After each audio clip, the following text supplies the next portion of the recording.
In this week's reflection, I want to focus on discovering your true nature. And this is something I'm frequently thinking about.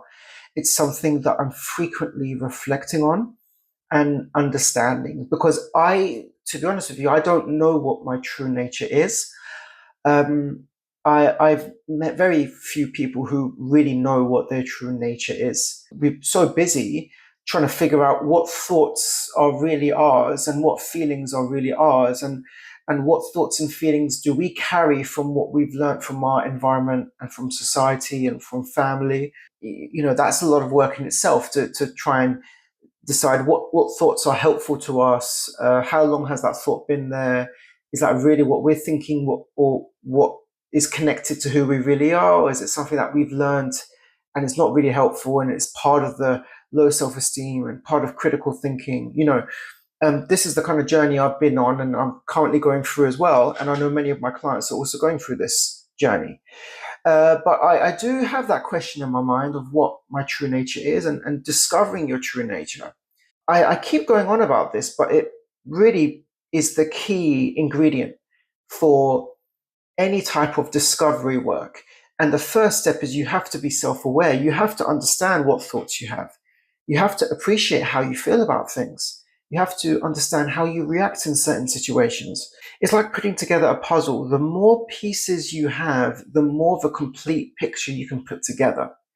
And when you see the complete picture, you get an understanding of your role and what triggers you, and who you are in essence, based on how you act, and what you want to change about that picture, and what pieces you want to move around, or what pieces you want to throw away because they're not adding to the picture. They're from another box.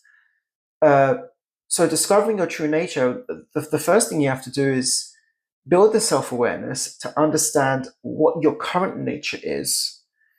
And by doing that, you can define that initially by what actions you take and how those actions are influenced by thoughts, the thoughts you have and feelings you have. And you're like, okay, well, I have an understanding about how I think about things and how I perceive the world, and how that impacts me, and then how that makes me act and react in my world. And then it's like, is this helping me? Is this really a good thing? Is this what I want to continue doing? And I think that you've got to listen to your gut. It's not just about the logic. Use instinct to really get a sense of, is this right? Is this wrong? Do I want to continue this? And it's all a bit of an experiment. You're trying different things. You're trying to let go of certain thoughts. You're trying to adopt certain other thoughts and new habits. You give yourself positive affirmations, all these things. And different things work for different people. There's no one size fits all, because we are not one size fits all. We are very unique. My experience of being a counselor and working across a range of different difficulties and mental health issues is that there is no single answer. There might be a technique or a tool or realization you have that helps you to move on from an old habit or old negative thought. There might be something you pick up that helps you to behave more desirably for you, where you can let go of that unhelpful behavior from before. But do you ever find the answer to your true self or nature? I don't think so. I think the answer lies and will emerge with time as you are developing your self-awareness and asking yourself those very questions of, is this thought helping me? How does this thought make me feel? How does the feeling make me act? When you ask yourself these questions and you embed yourself, you are focusing your attention to the internal, not the external. And by doing that, you can raise your self-awareness, develop consciousness, and apply that in terms of how you show up to the world and how you present to the world, and how you present to the world and your perspective, and all of these kind of different mechanics of your internal self that you're developing will manifest in terms of what life offers you.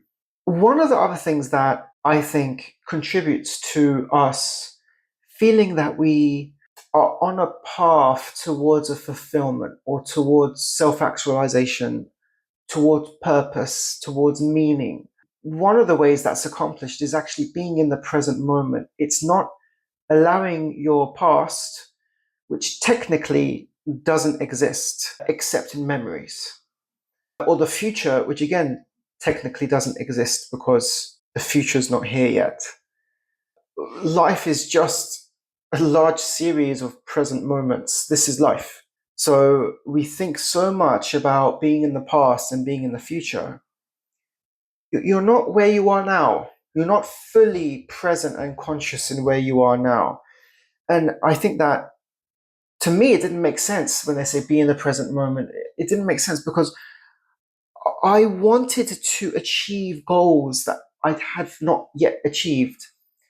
That was all in the future. And because it was all in the future, my focus was on the future.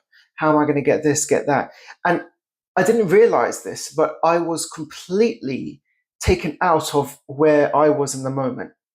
I was just in my head thinking about hypothetical things that hadn't yet happened and experiencing stress along the way. I was so much banking and betting on the future in terms of what I wanted to achieve. I was not where I wanted to be in the present, which is why I've spent so much time focusing on the future. And now I realize that's completely untrue. And that's completely false. I still have goals I want to achieve, but I no longer am placing so much emphasis on the future. And instead, I'm being more conscious to stay in the present, because this is where the happiness is. This is where the happiness exists. People think, oh, if I achieve my goals, I'll be happy. And I've spoken about this before. You're placing and assigning happiness to a future goal you haven't yet accomplished, thereby leaving yourself feeling low now. Like, I'll only feel happy when I get that. But of course, you get that and you don't feel happy because that's not where happiness is. Being grateful is an important part of discovering your true nature. And it sounds trivial, but it's really not. I saw a podcast with Francis Ngannou, who's a UFC fighter, and he spoke about the death of his 15-month-old son and how that made him realize how much he had taken for granted. And what I believe most people take for granted is the small moments, the moments where you get fed up and tired, if your child's complaining, if they're upset, if they're not eating all their food. And it could be about anything. We take these things for granted. And then he said that when his son had passed, there was a complete void. Like, he had been fine up until his son was born, and his son enters his life for 15 months in and out, and now he's like a shell. And it goes to show the power of really existing and experiencing joy in the present moment, just how much life and joy there is in the present moment, because children don't live in the past or the future. They are very much in the now. We can learn so much from them, and it can really shift your perspective. So whatever it takes for you to shift your perspective from I'm living now, I'm existing now, the opportunity for me to be happy exists now. And if I can choose to be more conscious of that, more cognizant of that, and take advantage of the opportunity I have to live now and experience life now. I'm not saying not to have goals. You can still have goals about what you want to achieve, but stop placing so much emphasis on them.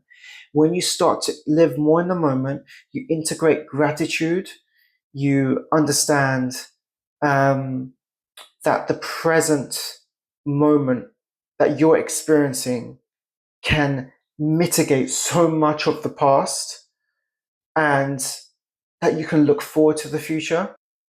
By continuing on that, you will develop a sense of purpose, and that sense of purpose will put you on the path towards living out your truest, fullest potential, your true nature.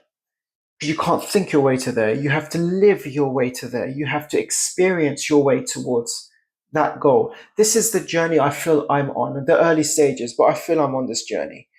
And I used to think, well, what I want to have this, but how do I do it? What do I do? The answers are presenting themselves to me. I can't explain it. It's just like one thing seems to naturally lead to the other. And I feel as a result, I'm accomplishing more and I'm growing at the same time, but also enjoying life more. But it didn't happen magically. It started with just the basic, all right, what am I thinking? What am I feeling? And how is this impacting my life? I'm placing too much emphasis on the future. I'm not living now. And let me just start to learn to enjoy life now. That's a skill. Let me learn to enjoy life now. You alleviate pressure you put on yourself. You take your goal from the future, you bring it into the present, and you work on it a little bit every day. Take your time, and your true path will present itself to you. Thanks for watching.